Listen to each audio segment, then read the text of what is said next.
បាទទុកសម្បកក្រុមចាប់ដល់ខុសទីដល់ហើយបាទទុកសម្បកក្រុមចាប់ដល់ខុសទីដល់ហើយបាទដល់ឡែកបាទទុកវាថ្នមស្នេហ៍កំពុងតែបោះពួយយ៉ាងលឿនមកដល់គោលដៅរបស់យើងបាទទុកនេះមិនមានប្រការទៅមុខលោកនេះឃុំផងដែរបាទហ្នឹងបាទចាប់ផ្ដើមឥឡូវយើងបណ្ដឹងទៅទុកពីរទេបាទប្រឹងប្រែងកំពុងតែបណ្ណាំងបច្ចេកគ្នាកំពុងតែប្រតិបត្តិគ្នាហើយបាទទុកខ្សែទៅខាងក្រៅកំពុងតែបោះពួយយ៉ាងនេះទុកខ្សែទៅខាងក្នុងកំពុងតែបោះពួយយ៉ាងនេះដូចគ្នាឥឡូវខ្សែទៅខាងក្រៅកំពុងតែវាខ្មៅទៅខាងលើបន្តិចហើយបាទតម្រង់រកមកវិញបាទតម្រង់រកមកវិញបាទប្រឹងឲ្យលឿន1 2 3 ចិត្តដល់គោលដៅបាទចំណែកទូខាងក្រោយវាចិត្តដល់គោលដៅបាទទូខាងក្រោយចិត្តដល់គោលដៅបាទ1 2 3ទូក្នុងកំពុងតែរើកន្លែងបាទទូខ្សែទៅខាងក្នុងកំពុងតែបោះពួយតម្រង់មករកគោលដៅហើយ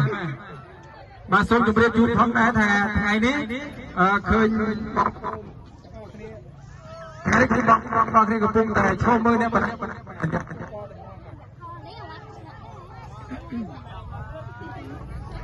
ាទប្រឹងប្រែងកុំលេងសើចបញ្ចាត់គេមកទាន់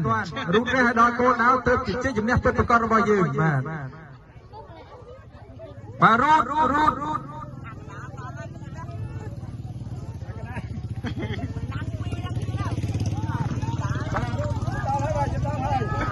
បាទចិត្តដល់គោលដៅហើយបាទកុំហូរប្រយ័ត្នលេចចិត្តដល់ទូកលានេះកុំហូរនៅខ្ញុំ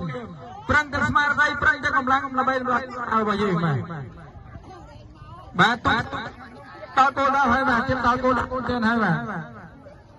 ឃើញជ័យជំនះបន្តិចហើយ150000ឥឡូវនេះយើងឃើញ100000លំហើយមិនសល់តែ50000ទៀតទេយើងបញ្ចប់នឹងការអ៊ុំទូកនៅថ្ងៃនេះ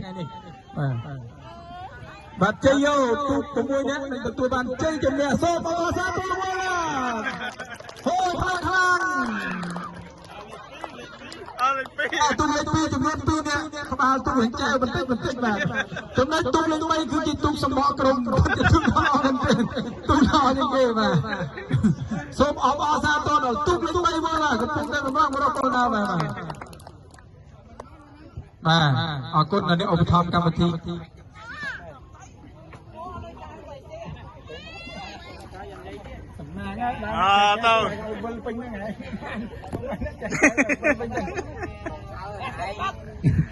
បាទសូមអបអរសាទរទូកបរាជ័យបាទសូមអបអរសាទរ